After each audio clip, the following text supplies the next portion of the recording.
Salom Arnold. Demak, sen odamlarni qutqaryapsan, shundaymi? O'zingni muammoga tushirib qo'ymaslikka harakat qil.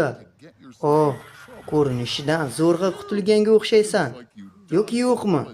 Taxminimcha sen bu yerda biroz qolib ketasan va umuman ovqatsiz yashashga to'g'ri keladi. Tasavvur qilib ko'r, sen Angus Barberi bo'lasan. Ya'ni 1 yil ortiq hech narsa yemagan odam.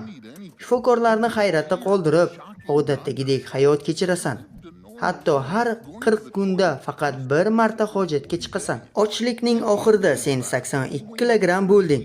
125 kilogramm vazn yo'qotgansan. 12 soatlik ochlikdan so'ng tering oqarib, zaiflik sezila boshlaydi. Lekin semiz odamlar o'zidagi yog' to'qimalari tufayli bu holatda o'zlarini yaxshi his qilishadi. Bu vaqtda bosh aylanishi boshlanadi va og'izdan yoqimsiz hid keladi. Oh, Arnold, bu yerda suv bor, ko'ryapsanmi? Doim hayotning yorug' tomonini ko'rishga harakat qil. Ochlik ba'zan yaxshi maqsadlar uchun xizmat qilishi mumkin. Maqtanma, Gandhi Hindistonda kasta tizimiga qarshi norozilik sifatida 3 hafta och yurgan. Christian Bale Mashinachi filmidagi roli uchun 30 kilogramm vazn yo'qotgan. O'rta asrlardagi rohiblar ham meditatsiya qilish uchun och yurishgan. Agar siz bir kun ham chiday olmayotganlardan bo'lsangiz, videoga like bosing. Inson ongi bilan farqi o'laroq 4-kuni tana ochlikni muqarrar hol sifatida qabul qiladi. Bu paytda vazn keskin kamayadi va zaiflik kuchayadi. Tana doim ovqatga muhtoj.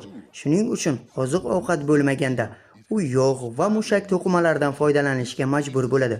Bu jarayonda ketonlar ajralib chiqadi. Ular esa organizm uchun juda zararli.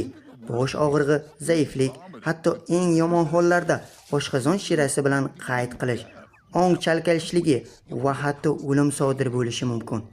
2 haftadan so'ng esa doim sovqotayotganingni his qilasan. Onging ko'pincha xiralashib qoladi va nima qilayotganingni tushunmay qolasan.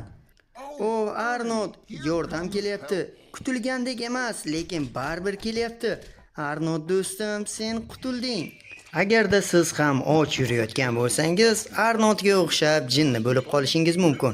Shuning uchun videomizga like bosib, kanalimizga obuna bo'lishni unutmang.